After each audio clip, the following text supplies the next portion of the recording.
Leemos en el libro de la Sabiduría, capítulo 11, Señor, el mundo entero es ante ti como un grano en la balanza, como gota de rocío mañanero sobre la tierra. Pero te compadeces de todos, porque todo lo puedes, y pasas por alto los pecados de los hombres para que se arrepientan. Amas a todos los seres, y no aborreces nada de lo que hiciste. Pues si odiaras algo, no lo habrías creado. ¿Cómo subsistiría algo si tú no lo quisieras? ¿O cómo se conservaría si tú no lo hubieras llamado? Pero tú eres indulgente con todas las cosas, porque son tuyas, Señor, amigo de la vida. Pues tu soplo incorruptible está en todas ellas. Queridos amigos, nos reunimos una semana más para leer juntos y meditar en el Evangelio de San Lucas, capítulo 19, versículos del 1 al 10. San Lucas nos habla, en este capítulo ya próximo a la Pasión de Cristo, de un viaje de Jesús. Un viaje que le está llevando hacia Jerusalén, hacia la hora para la que había venido, hacia su pasión, muerte y resurrección. Y en medio del viaje, justo antes de emprender el último trayecto, la subida, mejor dicho, hacia Jerusalén, por medio de los 27 kilómetros de desierto de Judea, antes de emprender este último tramo, pasa por la gran ciudad de Jericó, ciudad de las palmeras, ciudad que está junto al río Jordán, en el este de Palestina, en el este de la Tierra Santa, ciudad que fue la primera en ser conquistada por los israelitas después de los 40 años de camino en el desierto tras la liberación de Egipto.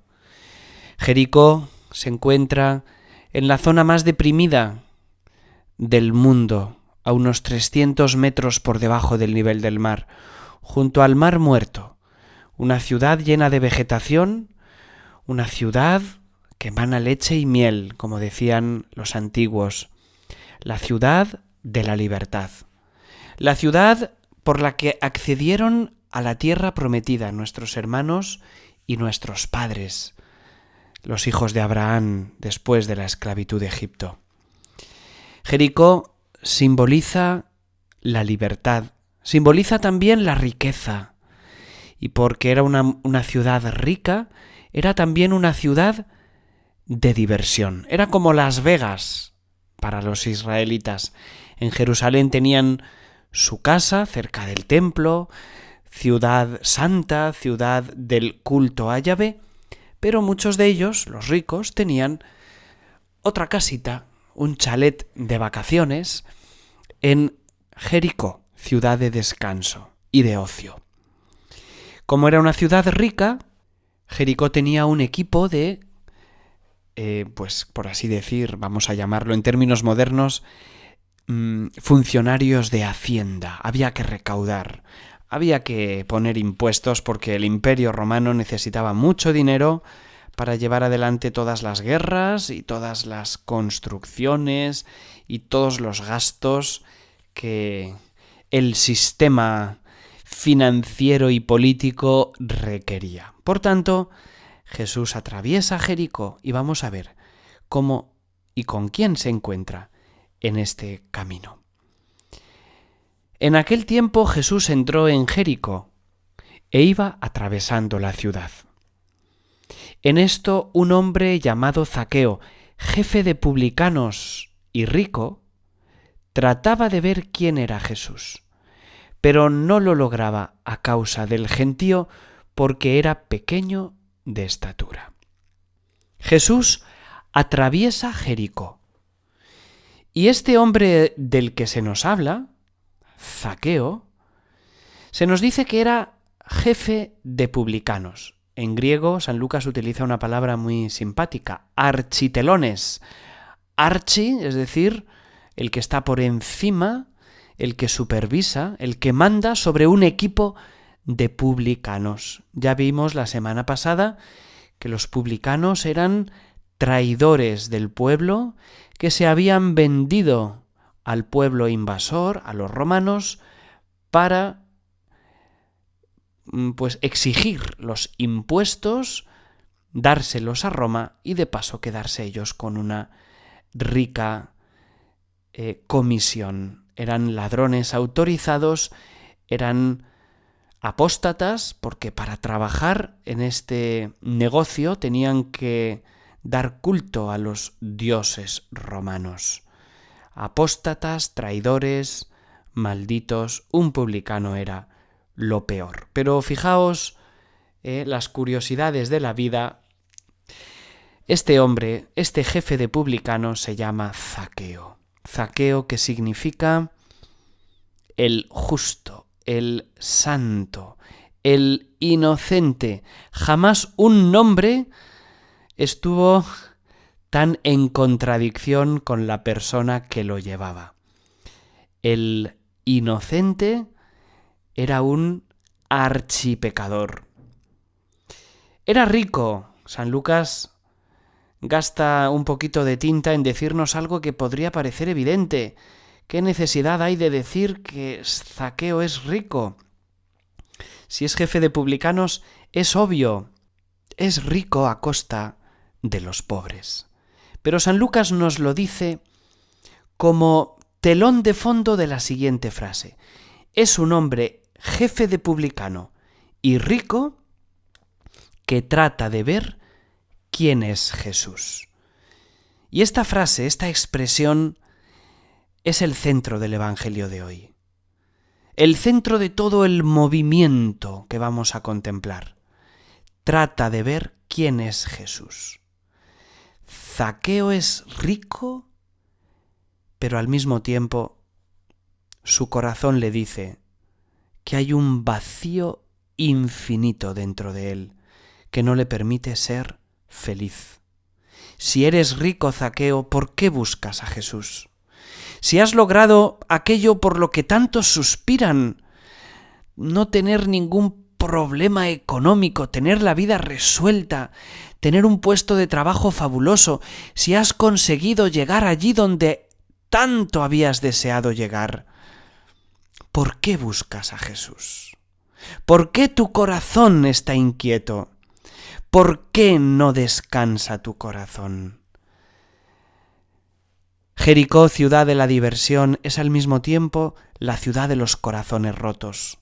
El mundo nuestro, 2021, 2022, 2023, el siglo XXI en el que vivimos, siglo de grandes progresos humanos y tecnológicos, es al mismo tiempo el signo o el siglo de los corazones rotos, de las juventudes rotas, de las personas insatisfechas, nuestra sociedad consumista.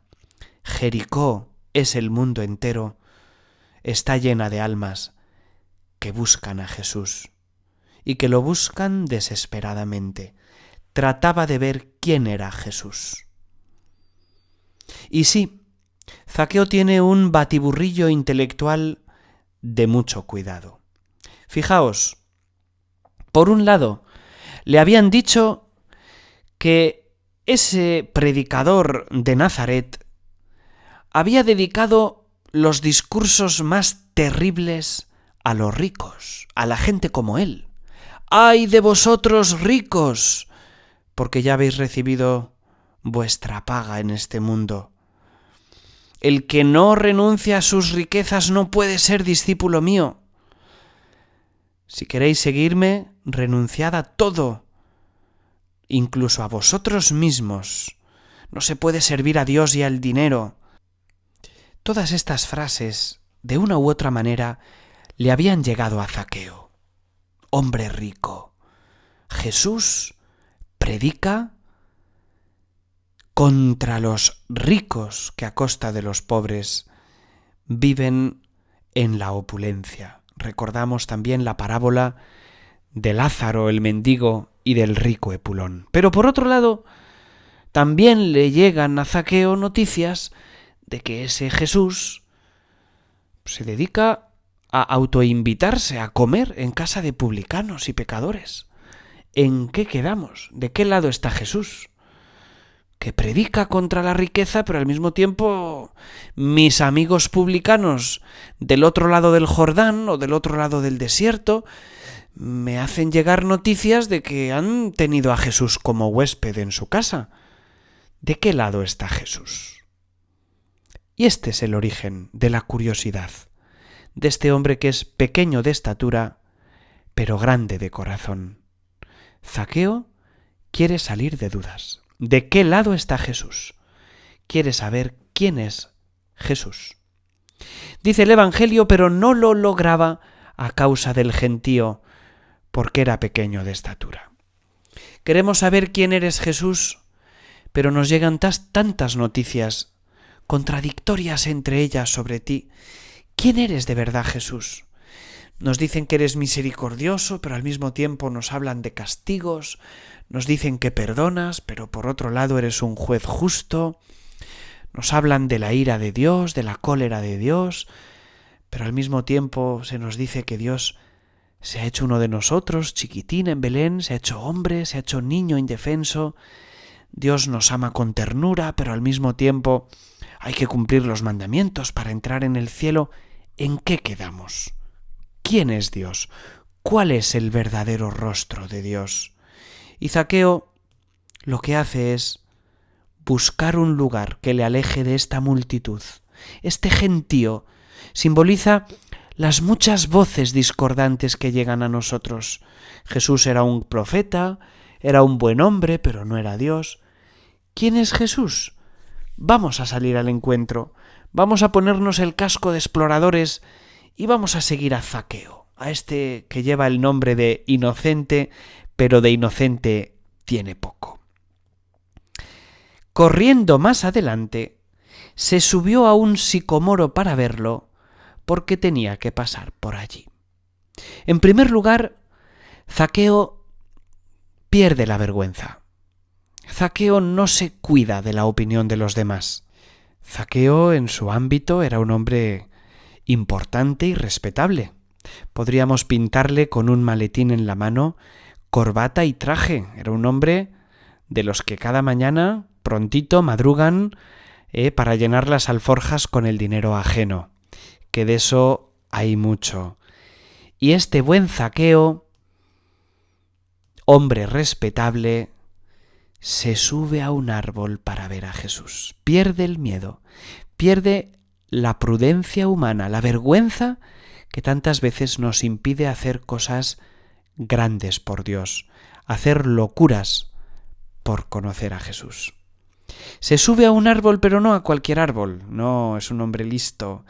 Zaqueo se sube a un árbol que tiene muchas hojas. El sicomoro tiene un follaje impresionante que le permite fisgar sin ser fisgado, ver sin ser visto.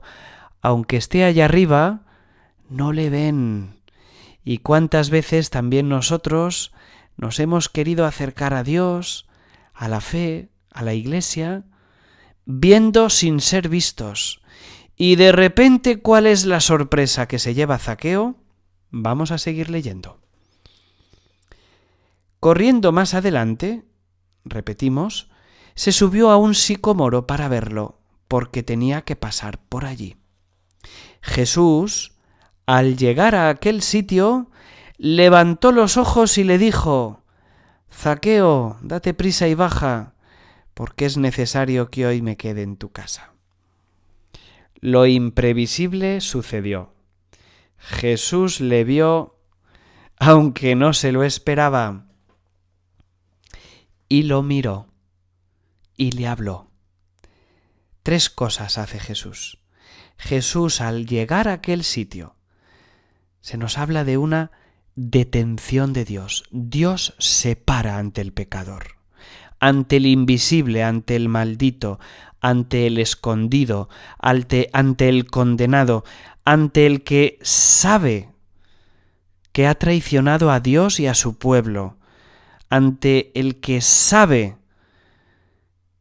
que es grande su pecado de codicia. Ese mismo Jesús que condena con graves palabras el pecado de la avaricia, es el mismo que se planta ante Zaqueo. Levanta la mirada y le dirige la palabra. Jesús nos mira desde abajo. En el Salmo 123, 1, 2, 3, es fácil de recordar, es como una escalerita, se dice: a ti levanto mis ojos, a ti que habitas en el cielo. ¿Quién es el que tiene que levantar los ojos, Dios o la criatura? La criatura, el hombre. Nosotros estamos en la posición inferior y para mirar a Dios tenemos que mirar hacia arriba. Pues Jesús, el Dios encarnado, el Dios Salvador, ha querido asumir la condición de siervo. Nos mira desde abajo, es decir, sin humillarnos, sin despreciarnos, diciéndonos: he venido para limpiarte. Nos mira desde abajo, como miró a los discípulos en la noche de la última cena, cuando les lavó los pies. Se puso por debajo de ellos, como cuando se sentó y miró a aquella adúltera que le presentaron en el capítulo 8 de San Juan, si no recuerdo mal.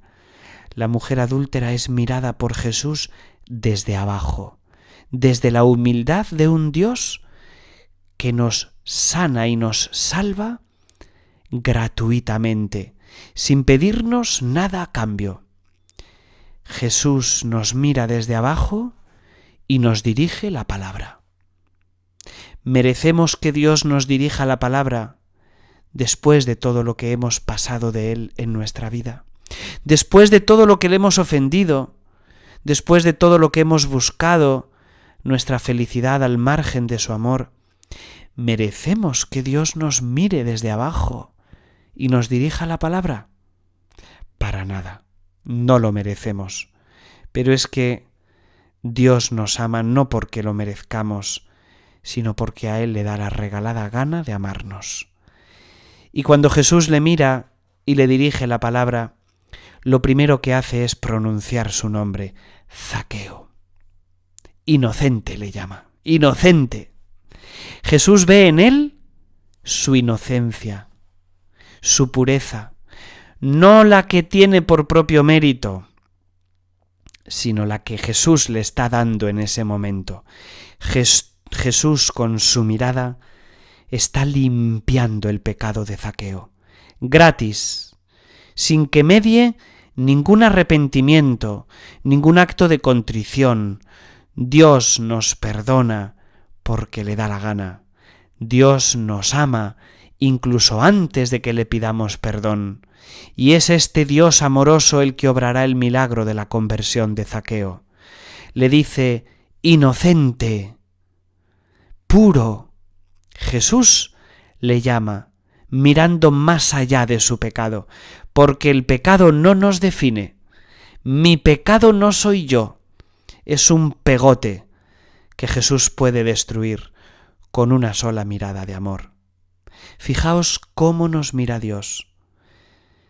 Zaqueo había echado a correr preguntándose quién es Jesús, de qué lado está. ¿Cuántas veces, cuántos predicadores a lo largo de la historia de la Iglesia y del cristianismo han preferido hablar de un Dios terrible, de un Dios de castigos, de un Dios justiciero, pensando que así iban a mover los corazones a la conversión? Y no es verdad. Contemplar a un Dios justiciero lo único que hace es que nos volvamos justicieros como Él, porque el que adora a un ídolo se convierte en lo que es ese ídolo. El que adora a un Dios justiciero se convierte en una persona justiciera. Las religiones que han propiciado las guerras, las masacres, lo han hecho porque adoraban a un Dios de guerras y de masacres. Nuestro Dios es un Dios que ama antes de que le pidamos perdón. Si tú adoras a un Dios que solo te perdona si le pides perdón, tú te volverás como Él y solo perdonarás a los demás si antes te han pedido perdón. Jesús, en su encuentro con Zaqueo, nos está revelando el rostro desconocido de Yahvé. Zaqueo, inocente, primero le limpia y después le dice: date prisa y baja, porque es necesario que hoy me quede en tu casa. ¿De quién son propias las prisas? Del enamorado. El que está enamorado tiene prisa de encontrarse con el amado. El Dios de Jesucristo es un Dios enamorado de nosotros, a pesar de nuestra indiferencia, de nuestra avaricia, de nuestra lujuria, de nuestra pereza, de nuestra ira, de nuestra envidia, de nuestra gula. Y no sé si me dejo algo en el tintero, a pesar de nuestras omisiones. Dios, cuando nos mira, nos dice: inocente, puro, yo te limpio, yo te absuelvo, yo te purifico. Date prisa porque tenemos que celebrar este amor. Date prisa porque tengo ganas de encontrarme contigo. Es necesario que hoy me quede en tu casa. La casa es el corazón, es el lugar de la intimidad, del encuentro, de la fiesta, de la familia. Dios quiere pertenecer a nuestra familia. Dios quiere entrar en nuestra casa para iluminar nuestra alma, nuestra vida, nuestro corazón. Y nos dice el Evangelio: Él se dio prisa en bajar y lo recibió muy contento. Fijaos, el gozo viene al corazón como consecuencia del perdón de Dios. Así como el miedo fue el primer fruto del pecado de Adán y Eva. Nos lo dice el libro del Génesis. En cuanto comieron de la manzana, tuvieron miedo. El miedo al Dios terrible, el miedo a una imagen distorsionada de Dios. Tuvieron miedo porque pensaron que Dios era como ellos, calculador y justiciero. Y Jesús ha venido a deshacer el entuerto de nuestra falsa imagen del Padre. Zaqueo, una vez purificado por esa mirada de Jesús, esa mirada que va de abajo arriba, esa mirada de compasión, Zaqueo baja deprisa y lo recibe muy contento. El Evangelio está lleno de expresiones de alegría. Los magos encuentran a Jesús y vuelven contentos. Los pastores que adoran a Jesús en Belén van muy contentos hacia Jesús. El joven rico que desprecia la invitación de Cristo, todo lo contrario, se va triste de Jesús. Cuando Jesús entra en nuestra alma, nos llena de alegría siempre. Siempre Dios es fuente de alegría. Y si no le dejamos entrar en nuestra vida, es porque el demonio nos ha engañado, porque ha puesto en nuestro corazón la idea de que Dios viene a quitarnos algo, a poner límites a nuestra libertad, a cortarnos las alas, y es todo lo contrario. Se dio prisa en bajar de su escondite, de su maquillaje, de su falsa imagen, de su lugar desde el que veía sin ser visto, y una vez visto por esa mirada purificadora de Jesús, lo recibe muy contento.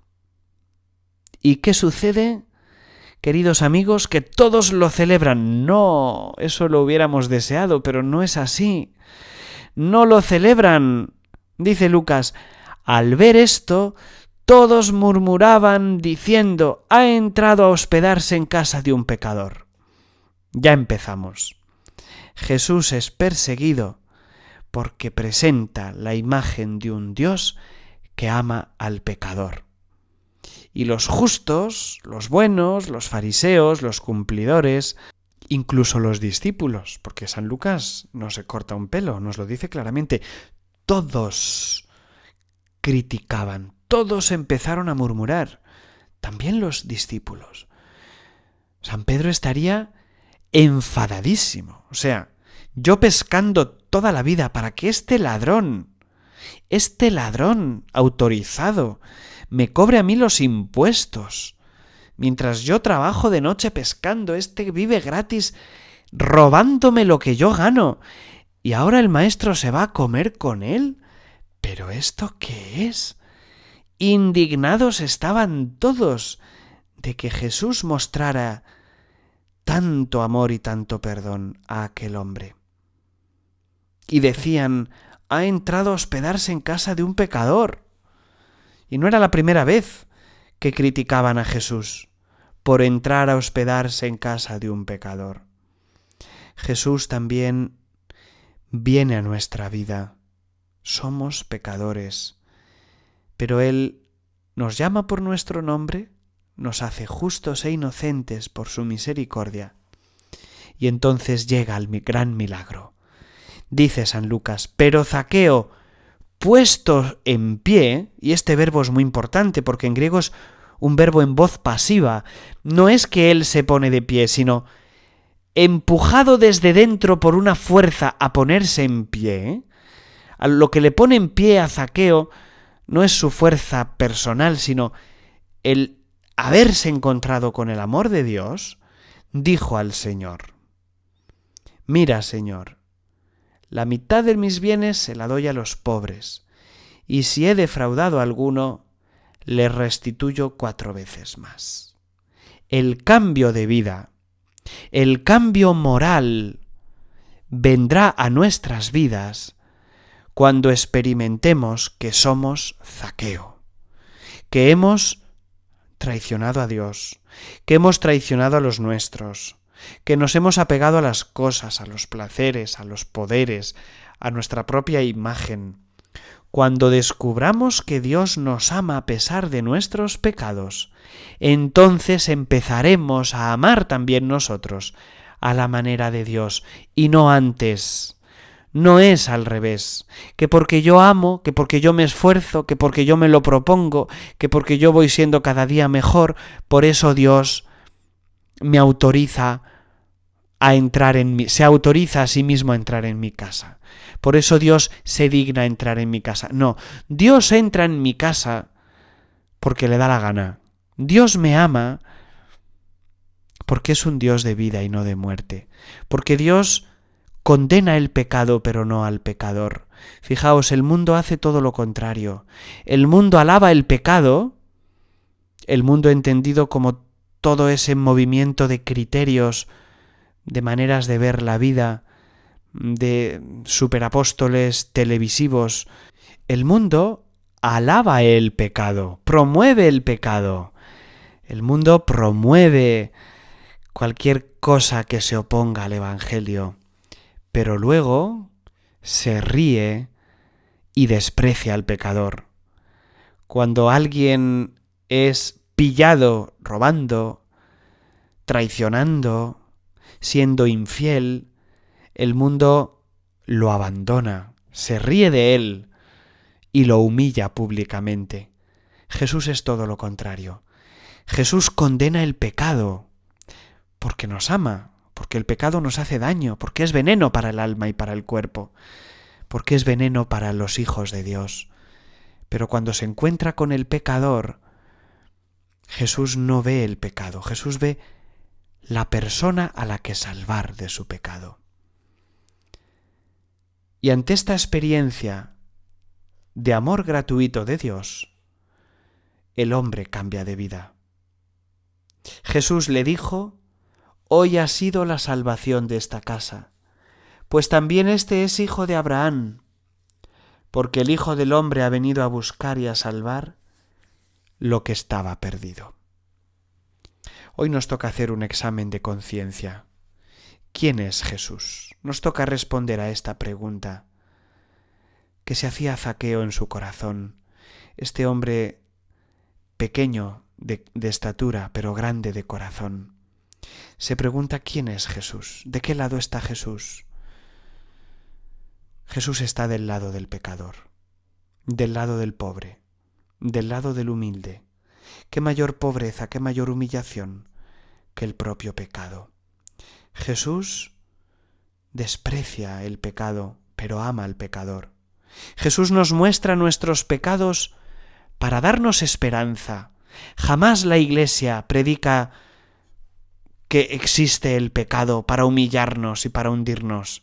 Si ya lo sabes tú que eres pecador, no necesitas ni que los curas, ni que las monjas, ni que el Papa, ni que el catecismo te recuerde que eres pecador. No lo necesitas. Lo sabes de sobra, tienes conciencia. Tu conciencia te reclama.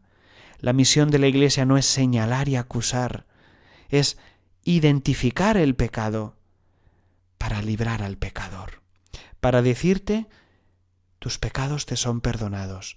Zaqueo, justo, inocente, baja, deprisa, porque es necesario que hoy me quede en tu casa. Y a las carreras de la primera parte del Evangelio de hoy, Zaqueo que sube al árbol, Zaqueo que Jesús que llega, Jesús que se detiene, le dice vuelve a bajar, pero hazlo deprisa. Todas estas carreras terminan en la paz de la casa de Zaqueo, en la serenidad de un banquete. Las carreras, el estrés, da lugar al encuentro entre los que se aman. Dios se manifiesta en el Evangelio de hoy como el enamorado de la humanidad. Dios que desea nuestra conversión. Queridos amigos, hasta aquí la reflexión de este día. Espero que nos ayude a todos a conocer y reconocer este rostro de Dios que responda a nuestra pregunta: ¿quién es Jesús? Esa pregunta que se hace Zaqueo. Y que todos los sufrimientos y preocupaciones de nuestra vida no empañen lo más mínimo esta certeza de que nuestro Dios es un Dios que nos busca incluso cuando nos escondemos de Él, y que en los planes de Dios, más allá de los planes tremendos de los que gobiernan el mundo, planes de destrucción, planes de control y manipulación de la humanidad, más allá de todo lo que podamos conocer sobre los derroteros humanos del mundo en que vivimos, por encima de todo ello brilla la estrella que es Jesús, brilla el rostro amoroso del Padre, para quien nada de nuestra historia se escapa. Y que la bendición de Dios Todopoderoso, Padre, Hijo y Espíritu Santo, descienda sobre vosotros y os acompañe siempre. Hasta mañana, o mejor dicho, hasta la semana que viene, o mejor dicho, hasta el día miércoles, el miércoles día 2, día de todos los difuntos, día de los fieles difuntos, tendremos un directo en el canal a las 8 de la tarde, hora peninsular de España, para seguir charlando. Belén y yo nos tomaremos un café con vosotros para seguir hablando de muchas cosas, respondiendo a preguntas y disfrutando de la fe que el Señor nos ha regalado. Hasta el miércoles, si Dios quiere.